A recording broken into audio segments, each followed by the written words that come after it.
देह की नश्वरता का बोध जिन्होंने शरीर के ही दम पर प्रसिद्धि पाई, जिनको शरीर के ही नाते जानते हो, उन फिल्मी सितारों की जवानी की और बुढ़ापे की तस्वीरें देख लिया करो। ये एक बहुत सशक्त और प्रभावी तरीका है देह की असलियत को समझने का। हम जिन लोगों को देवी देवता की तरह पूजते हैं, जिनकी तस्वीरें अपने कमरों में लगाते हैं, जिनके पोस्टर अपनी दीवारों पर चिपकाते हैं, उन्हीं लोगों की पुरानी और नई तस्वीरें देखो, उन्हीं लोगों को जवानी में और बुढ़ापे में देखो, और तुम्हें समझ आ जाएगा कि देह क्या है, देह क्या है, स्पष्ट हो जाएगा। जब तुम किसी अभिनेत्री की 1970 की तस्वीर देखोगे, जब वो अपनी यौवनावस्था में थी, जब उसका चेहरा चांद की तरह चमकता था, जब उसकी आंखें तारों की तरह दमकती थीं, जब उसके बाल काले और घने थे, जब उसकी त्वचा रेशम की तरह मुलायम थी, जब उसका शरीर सुडौल और आकर्षक था, और फिर तुम उसी व्यक्ति की आज की तस्वीर देखोगे, 50-60 साल बाद की तस्वीर, तो तुम्हें देह की असलियत का पता चल जाएगा। देह भाव से मुक्त होने का अच्छा तरीका है। ये कोई दार्शनिक बात नहीं है, ये व्यावहारिक सलाह है। अगर तुम देह के मोह से मुक्त होना चाहते हो, अगर तुम शरीर की आसक्ति से छुटकारा पाना चाहते हो, अगर तुम ये समझना चाहते हो कि शरीर की सुंदरता कितनी अस्थायी और नश्वर है, तो ये सबसे आसान और प्रभावी तरीका है। बस पुरानी और नई तस्वीरें देखो। कोई सुपरस्टार हो, देख लो आजकल कैसे लगते हैं। वे सुपरस्टार जो कभी सिनेमा के बादशाह कहलाते थे, जिनके लिए लाखों लोग पागल थे, जिनकी एक झलक के लिए भीड़ घंटों इंतजार करती थी, जिनके नाम के बैनर शहर शहर में लगते थे, जिनके चेहरे की सुंदरता की चर्चा हर जगह होती थी, वही सुपरस्टार आज कैसे दिखते हैं? क्या वही सुंदरता बची है? क्या वही आकर्षण रह गया है? क्या वही यौवन दिखता है? 70 के दशक के किसी सुपरस्टार की आज की तस्वीरें देख लो। 70 के दशक, जब हिंदी सिनेमा अपने स्वर्णिम दौर में था, जब रोमांस की फिल्में बनती थीं, जब सुंदरता का जश्न मनाया जाता था, जब हीरो और हीरोइनों की सुंदरता ही उनकी सबसे बड़ी पूंजी होती थी, उस दौर के जो सितारे थे, उनकी तस्वीरें निकालो, उस समय की तस्वीरें देखो, जब वे अपने करियर के शिखर पर थे, और फिर आज की तस्वीरें देखो, आज के अखबार उठाओ, आज की फिल्मी पत्रिकाएं देखो, या उस जमाने की कोई तारिका हो, उनकी आज की तस्वीर देख लो। वे अभिनेत्रियां जो अपनी सुंदरता के लिए मशहूर थीं, जिनकी सुंदरता पर कविताएं लिखी जाती थीं, जिनकी तुलना चांद और तारों से की जाती थीं, जिनके गीत सिनेमा में गाए जाते थे कि तुम्हारी सूरत से हंसी चांद है, वही अभिनेत्रियां आज कहाँ हैं, कैसी दिखती हैं, क्या वही सुंदरता बची है? उनमें से बहुत सारी तो आजकल तस्वीरें खिंचवाती ही नहीं हैं। ये बहुत महत्वपूर्ण बात है, ध्यान दो इस पर। जो लोग कभी कैमरे के सामने आने के लिए बेताब रहते थे, जो हर जगह अपनी तस्वीरें छपवाना चाहते थे, जो फोटोग्राफरों को बुलाते थे, जो हर इवेंट में जाते थे ताकि उनकी तस्वीरें खींचें, वही लोग आज कैमरे से दूर भागते हैं। क्यों? क्योंकि वे जानते हैं कि अब वो सुंदरता नहीं रही, वे जानते हैं कि अब वो यौवन नहीं रहा, वे जानते हैं कि देह ने अपना रूप बदल दिया है। शर्म आती है, डर लगता है, क्या सोचेंगे लोग? जो हमें यौवन में जानते थे वे आज क्या कहेंगे? इसीलिए बहुत सारे पुराने सितारे अब सार्वजनिक कार्यक्रमों में नहीं आते। बहुत सारी पुरानी अभिनेत्रियां अब मीडिया से दूर रहती हैं। वे जानती हैं कि तुलना होगी, लोग उनकी पुरानी और नई तस्वीरों को साथ रखकर देखेंगे, और यह तुलना उनके लिए शर्मनाक होगी। सुंदरता का भ्रम पहले कहते थे कि अरे सुंदर त्वचा, आकर्षक मांस, देह उभार नाभि, इनसे आकर्षक क्या होता है? ये हमारी सोच थी, ये हमारा भ्रम था। हम सोचते थे कि सुंदर त्वचा से बढ़कर कुछ नहीं, हम सोचते थे कि शरीर की सुंदरता ही सब कुछ है। हम देह को देखते थे और मंत्रमुग्ध हो जाते थे। सुंदर त्वचा कितनी चिकनी, कितनी मुलायम, कितनी गोरी, हम घंटों इसी त्वचा को निहारते रहते थे। हम इसे छूना चाहते थे, हम इसके करीब जाना चाहते थे, हम सोचते थे कि यह त्वचा हमेशा ऐसी ही रहेगी। हम भूल जाते थे कि त्वचा भी बूढ़ी होती है, त्वचा भी झुर्रियों से भर जाती है, त्वचा भी अपनी चमक खो देती है। बंद है आकर्षक मांस, शरीर की बनावट, शरीर का गठन, मांसपेशियां, सुडौल आकार, हम इसी के पीछे पागल रहते थे। हम सोचते थे कि ये शरीर हमेशा ऐसा ही रहेगा। हम भूल जाते थे कि समय के साथ ये मांस ढीला पड़ जाता है, ये मांसपेशियां कमजोर हो जाती हैं, ये सुडौल आकार बिगड़ जाता है, देह उभार, शरीर के वे हिस्से जो विशेष रूप से आकर्षक माने जाते हैं, जिन पर सबसे ज्यादा ध्यान जाता है, जिनकी चर्चा होती है, जिनके लिए लोग दीवाने होते हैं, लेकिन समय के साथ ये उभार भी समतल हो जाते हैं, ये भी अपना आकर्षण खो देते हैं, ये भी बदल जाते हैं। नाभि कितनी सुंदर, कितनी गहरी, कितनी मोहक, गीत लिखे जाते थे नाभि की सुंदरता पर। फिल्मों में नाभि दिखाने के लिए विशेष दृश्य बनाए जाते थे, लेकिन समय के साथ वही नाभि भी अपना आकर्षण खो देती है। पेट की त्वचा ढीली पड़ जाती है, नाभि का आकार बदल जाता है। इनसे आकर्षक क्या होता है? ये था हमारा सवाल। हम सोचते थे कि इन सब चीजों से बढ़कर कुछ नहीं। हम सोचते थे कि यही जीवन का सार है। हम सोचते थे कि इसी में खुशी है। हम सोचते थे कि इसी को पाना है। वास्तविकता का दर्शन फिर बोले, अरे खाल, ये विचार आता है जब हम थोड़ा गहराई से सोचते हैं, जब हम सतह से आगे देखते हैं, जब हम केवल बाहरी सुंदरता को नहीं देखते बल्कि उसके पीछे की सच्चाई को देखते हैं। तब हमें समझ आता है कि ये सब कुछ केवल खाल है, ये सब कुछ केवल त्वचा की एक पतली परत है। इस खाल से क्या चूमा छाटी करनी। जब हम ये समझ जाते हैं कि ये सब केवल खाल है, तो हमारा दृष्टिकोण बदल जाता है। हम सोचते हैं कि हम क्या कर रहे हैं, हम किस चीज के पीछे भाग रहे हैं, हम किस चीज को इतना महत्व दे रहे हैं। ये तो केवल खाल है, केवल चमड़ी है, केवल त्वचा की एक पतली परत है, जिस खाल के ठीक नीचे मल, मवाद, पित्त, मूत्र, तमाम तरह के राज्य यही बैठे हुए हैं। ये बहुत कठोर सच्चाई है, ये बहुत असुविधाजनक सत्य है, लेकिन ये सच है। इस सुंदर त्वचा के ठीक नीचे, इस आकर्षक खाल के ठीक पीछे क्या है? वहां कौन सी सुंदर चीजें हैं? वहां क्या भरा हुआ है? मल।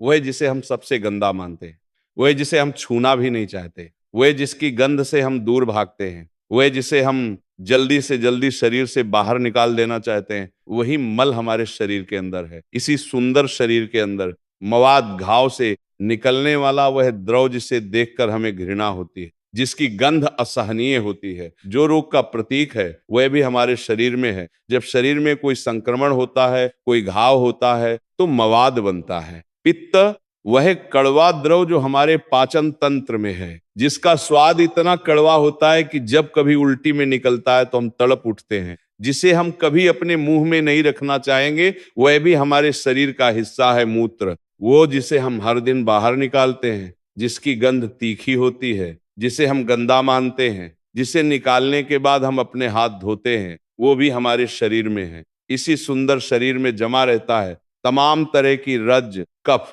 बलगम, पसीना और न जाने क्या क्या।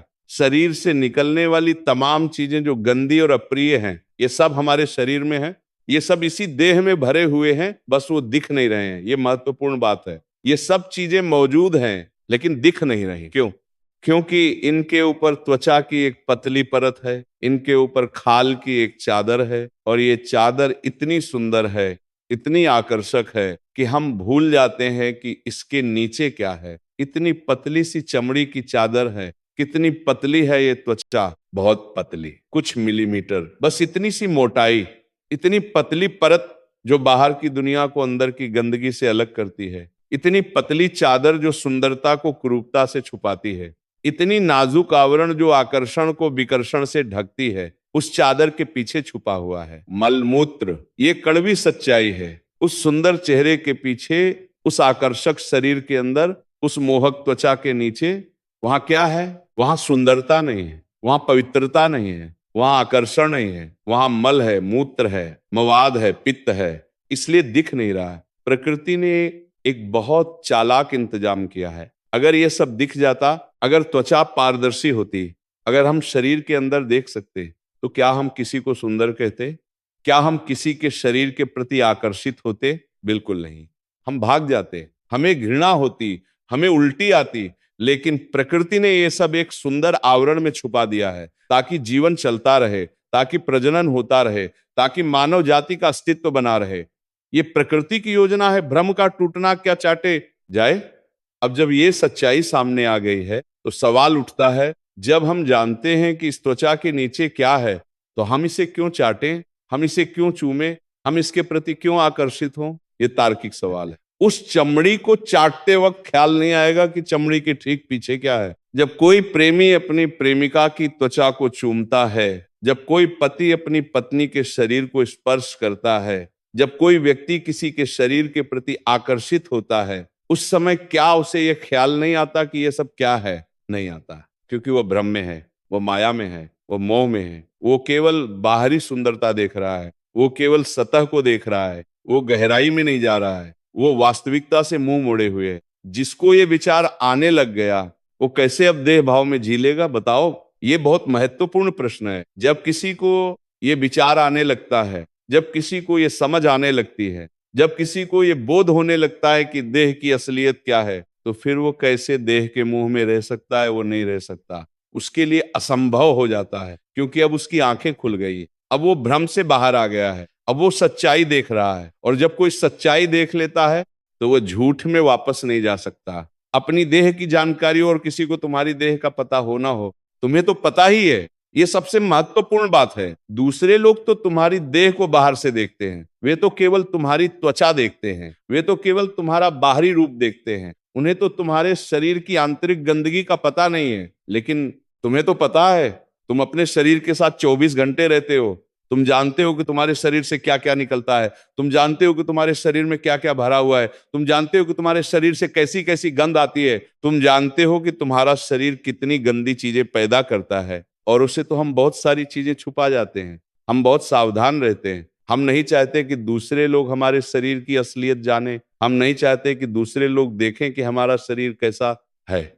इसलिए हम तैयारी करते हैं, इसलिए हम सजते संवरते हैं, इसलिए हम अपने शरीर को साफ करते हैं, सुगंधित करते हैं, सुंदर बनाते हैं। औरों के सामने आते हैं तो अपना आंख का कीचड़ पोंछ के आते हैं। रात भर सोने के बाद हमारी आंखों में कीचड़ जम जाता है। ये प्राकृतिक प्रक्रिया है, ये सभी के साथ होता है। लेकिन हम इसे किसी को दिखाना नहीं चाहते। इसलिए जब हम सुबह उठते हैं तो सबसे पहले हम अपनी आंखों को धोते हैं।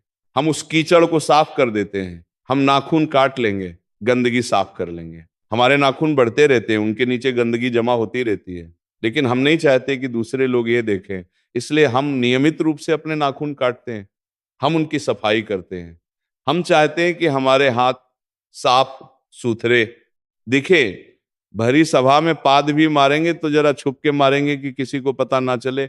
हमारे शरीर से गैस निकलती है, ये शरीर की प्राकृतिक प्रक्रिया है, ये सभी के साथ होता है। लेकिन हम बहुत शर्मिंदा होते हैं, हम नहीं चाहते कि किसी को पता चले, इसीलिए हम छुपाने की कोशिश करते हैं, हम चुपचाप करने की कोशिश करते हैं। हम नहीं चाहते कि किसी को आवाज सुनाई दे या गंध आए। पर तुम्हें तो पता ही है ना कि अभी अभी तुमने कितनी बदबू फैलाई है। दूसरों को पता चले या ना चले, तुम्हें तो पता है। तुम जानते हो कि तुमने क्या किया, तुम जानते हो कि तुम्हारे शरीर से क्या निकला, तुम जानते हो कि कितनी गंध फैली। तुम खुद को धोखा नहीं दे सकते। तुम्हें तो अपनी देह की औकात और असलियत पता है ना। औरों से छुपा लो, ये महत्वपूर्ण बात है। तुम दूसरों को धोखा दे सकते हो, तुम दूसरों के सामने अपने शरीर को सुंदर बना सकते हो, तुम दूसरों को यह विश्वास दिला सकते हो कि तुम्हारा शरीर बहुत पवित्र और सुंदर है, लेकिन तुम खुद को नहीं धोखा दे सकते। तुम्हें तो सच्चाई पता है, तुम्हें नहीं पता है क्या? ये व्यंग्यात्मक सवाल है। बेशक तुम्हें पता है, तुम बहुत अच्छी तरह जानते हो। तुम हर दिन अपने शरीर के साथ रहते हो, तुम हर दिन अपने शरीर की गंदगी साफ करते हो, तुम हर दिन देखते हो कि तुम्हारे शरीर से क्या क्या निकलता है। तुम्हें बहुत अच्छी तरह पता है। बेईमानी का खेल बड़ी बेईमानी की बात है ना। ये एक गहरा आरोप है, ये एक कड़ा सच है। हम सब बेईमानी कर रहे हैं, हम सब धोखा दे रहे हैं, हम अपने शरीर की असलियत को छुपा रहे हैं, हम एक झूठा चेहरा दिखा रहे हैं, हम एक नकली रूप प्रस्तुत कर रहे हैं दूसरों को रिझाने जा रहे हो दे दिखा के। हम क्या करते हैं? हम अपने शरीर को सजाते संवारते हैं, हम महंगे कपड़े पहनते हैं, हम सुगंध लगाते हैं, हम मेकअप करते हैं, हम अपने बालों को स्टाइल करते हैं। क्यों? ताकि दूसरे लोग हमारी ओर आकर्षित हों, ताकि दूसरे लोग हमें सुंदर समझें, ताकि दूसरे लोग हमारे शरीर की प्रशंसा करें। और जिसको रिझाने जा रहे हो, उससे मिलने से ठीक पहले गर गर गर गर माउथ फ्रेशनर किया है।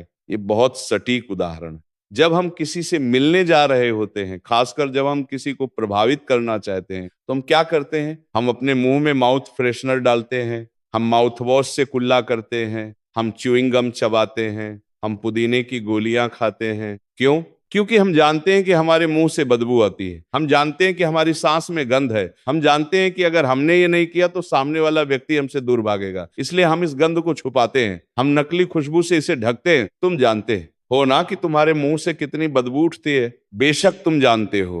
सुबह उठकर जब तुम अपनी सांस को महसूस करते हो तो तुम्हें पता चलता है। जब तुम कई घंटे तक कुछ नहीं खाते तो तुम्हें पता चलता है। जब तुम प्याज या लहसुन खाते हो तो तुम्हें पता चलता है। तुम बहुत अच्छी तरह जानते हो कि तुम्हारे मुंह से गंध आती है, सभी के मुंह से उठती है। ये कोई व्यक्तिगत समस्या नहीं है, ये सार्वभौमिक सच्चाई है। हर इंसान के मुंह से गंध आती है। ये शरीर की प्राकृतिक प्रक्रिया है। मुंह से प्रक्रिया है, हमने प्राकृतिक प्रक्रिया है। में बैक्टीरिया होते हैं, जो कुछ भी हम खाते हैं उसके अवशेष मुंह में रह जाते हैं, ये सड़ते हैं, इससे गंध पैदा होती है।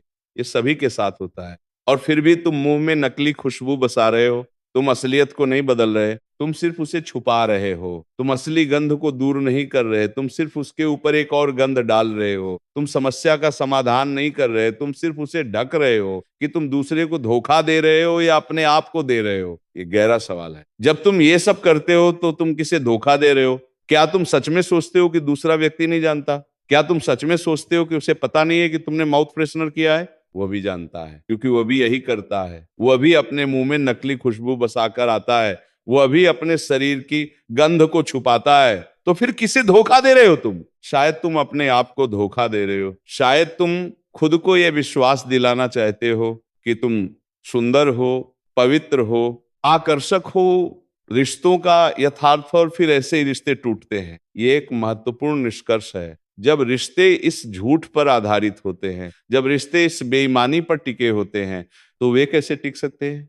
जब दोनों पक्ष एक दूसरे को धोखा दे रहे हों, जब दोनों पक्ष अपनी असलियत छुपा रहे हों, तो वे रिश्ता कैसे स्थायी हो सकता है? बड़ी निराशा आती है। जब सच्चाई सामने आती है तो निराशा होती है। जब वास्तविकता प्रकट होती है तो दुख होता है। जब भ्रम टूटता है तो पीड़ा होती है।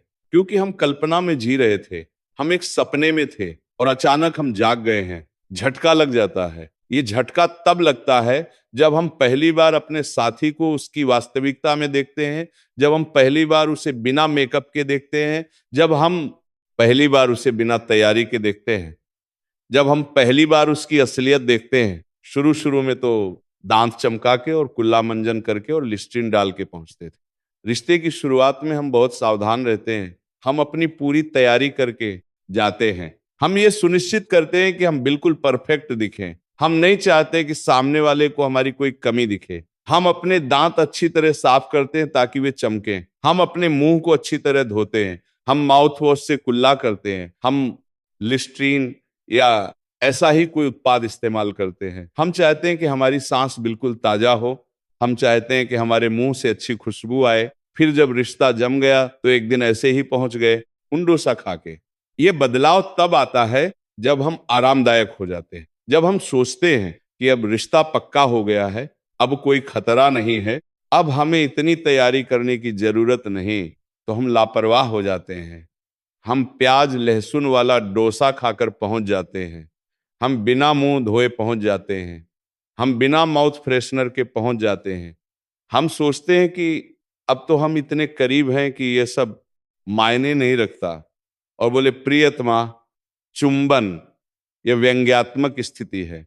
एक तरफ हमारे मुंह से प्याज लहसुन की तीखी गंध आ रही है, और दूसरी तरफ हम चुंबन की मांग कर रहे हैं।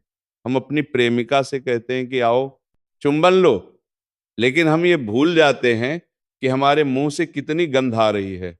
ये प्रियतमा अगर उस क्षण के बाद भी देह भाव में जी, तो ये नर्क की अधिकारी है। ये कठोर लेकिन सच्ची बात है। अगर इस अनुभव के बाद भी कोई व्यक्ति शरीर के मुंह में रहे, अगर इस वास्तविकता को देखने के बाद भी कोई देह को महत्व देता रहे, तो वह वास्तव में अज्ञानी है, वह वास्तव में अंधा है।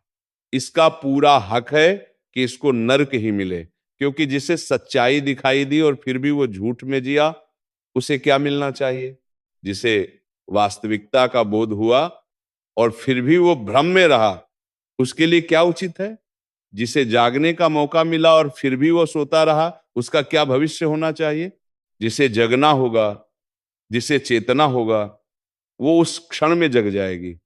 लेकिन जो सचेत है, जो जागरूक है, जो समझदार है, वह उसी क्षण जाग जाएगा। उसे उस क्षण में ज्ञान हो जाएगा, उसे उस क्षण में बोध हो जाएगा। वह समझ जाएगा कि देह की असलियत क्या है। कहेगी, यह है असलियत, वह स्त्री जो सचेत है वह उस क्षण कहेगी कि यही तो है सच्चाई, यह है शरीर की वास्तविकता, यह है देह की असलियत, जिसे मैं इतना सुंदर समझती थी, जिसे मैं इतना आकर्षक मानती थी, उसकी ये हालत है, उसके मुंह से ये गंध आ रही है। तो फिर शरीर में क्या सार है?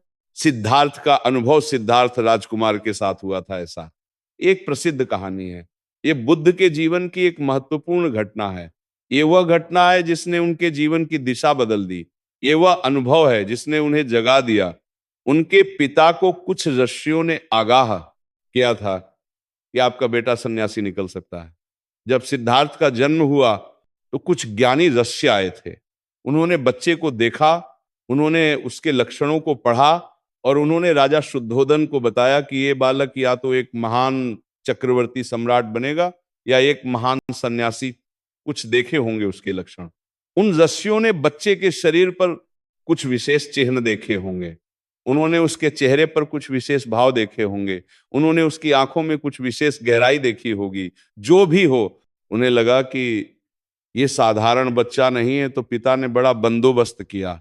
राजा शुद्धोधन नहीं चाहते थे कि उनका बेटा सन्यासी बने, वे चाहते थे कि वो राजा बने, वे चाहते थे कि वो उनका उत्तराधिकारी बने, वे चाहते थे कि वो राज्य को संभाले। इसीलिए उन्होंने तय किया कि वे ऐसा बंदोबस्त करेंगे कि सिद्धार्थ को कभी सन्यास लेने का विचार ही ना आए, उसको कभी दुख महसूस ना होने दें। राजा शुद्धोधन की योजना यह थी कि अगर सिद्धार्थ को कभी दुख का अनुभव ही नहीं होगा तो वो सन्यासी क्यों बनेगा? सन्यासी तो वही बनता है जिसे दुख का बोध होता है। सन्यासी तो वही बनता है जो जीवन की पीड़ा को देखता है। तो अगर सिद्धार्थ को कभी पीड़ा ही नहीं दिखेगी तो समस्या ही नहीं होगी। उसके लिए भोग विलास के सब साधन इकट्ठे कर दिए। राजा ने सिद्धार्थ के लिए 3 महल बनवाए, एक गर्मी के लिए, एक सर्दी के लिए, एक बरसात के लिए। हर महल में सबसे अच्छे फर्नीचर, सबसे अच्छे कपड़े, सबसे अच्छा खाना, सबसे अच्छा संगीत, सब कुछ। उसे हर सुविधा दी गई, उसे हर सुख दिया गया। और राज्य की जो सुंदर सुंदर लड़कियां थीं उनको बुलाते और कहते ये मेरे बेटे के साथ रहो, दोस्ती करो, राग रंग हो, नाच गाना हो। राजा ने राज्य भर की सबसे सुंदर लड़कियों को चुना, उन्हें सिद्धार्थ के साथ रहने के लिए भेजा गया। उनका काम था सिद्धार्थ का मनोरंजन करना, उनका काम था उसे खुश रखना, उनका काम था उसे इतना व्यस्त रखना कि उसे जीवन के गंभीर प्रश्नों के बारे में सोचने का समय ही ना मिले। कहानी है, मैं जानता नहीं। यहां वक्ता स्पष्ट कर रहे हैं कि ये एक कहानी है, ये ऐतिहासिक तथ्य है या नहीं, इसकी गारंटी नहीं दी जा सकती। लेकिन ये कहानी बुद्ध के जीवन में प्रसिद्ध है। ये कहानी सदियों से सुनाई जाती रही है। ये कहानी एक महत्वपूर्ण सत्य को दर्शाती है। कहानी है कि एक रात ऐसे ही देर तक चला नाच गाना, मदिरा इत्यादि भी रही होगी। एक रात सिद्धार्थ के महल में पार्टी चल रही थी, सुंदर नर्तकियां नाच रही थीं, संगीतकार संगीत बजा रहे थे, मदिरा परोसी जा रही थी, सब मस्ती में थे, सब नशे में थे। तो जितनी लड़कियां आई थीं, शायद सिद्धार्थ ने भी पी होगी। सब अपना बेहोश पड़े हैं। पार्टी देर रात तक चली, सब लोगों ने मदिरा पी, सिद्धार्थ ने भी शायद पी होगी और अंततः सब बेहोश होकर गिर गए। नर्तकियां, संगीतकार, सेवक, सब लोग जहां थे वहीं सो गए। बहुत देर रात, करीब करीब भोर, अचानक सिद्धार्थ की नींद खुली।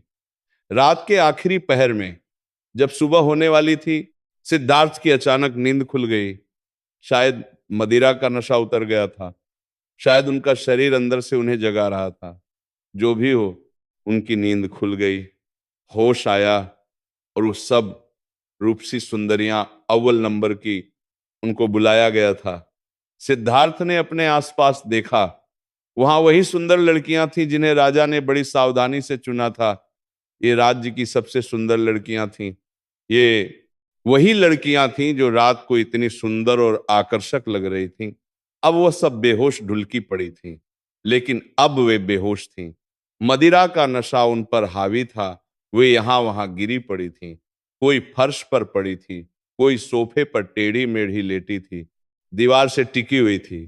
उनकी कोई मर्यादा नहीं थी, उनका कोई संयम नहीं था। और मैं कल्पना कर रहा हूं कि सिद्धार्थ ने बिल्कुल फटी फटी आंखों से देखा होगा उनको। सिद्धार्थ हैरान रह गए होंगे, उन्होंने आश्चर्य से देखा होगा, उन्होंने ध्यान से देखा होगा, उन्होंने हर विवरण को देखा होगा। एक जागृत क्षण था, एक बोध का क्षण था कि कहाँ गया इनका रूप। सिद्धार्थ ने सोचा होगा कि वह सुंदरता कहाँ गई, वो आकर्षण कहाँ गया, वो मोहकता कहाँ गई। रात को ये इतनी सुंदर लग रही थी, अब ऐसा क्या हो गया? किसी का पूरा काजल और जो कुछ भी मुंह पर मल रखा है, चौक खड़िया, वो सब धुला हुआ है। रात को उन्होंने अपने चेहरे पर बहुत सारा मेकअप किया था, काजल, सुरमा, लिपस्टिक, पाउडर, रूज, सब कुछ। लेकिन अब वह सब बिगड़ गया था पसीने से, आंसुओं से और बेहोशी में लुढ़कने से। वह सब मेकअप धुल गया था, फैल गया था। किसी के मुंह से लार बह रही है। बेहोशी में कुछ लड़कियों के मुंह खुले थे और उनसे लार टपक रही थी। ये कितना अप्रिय दृश्य रहा होगा। जो मुंह रात को इतने मीठे गीत गा रहे थे, जो होंठ इतने आकर्षक लग रहे थे, उनसे अब लार बह रही थी। किसी के सुंदर कपड़े वगैरह अस्त व्यस्त हो गए हैं तो वो और बदसूरत लग रही है।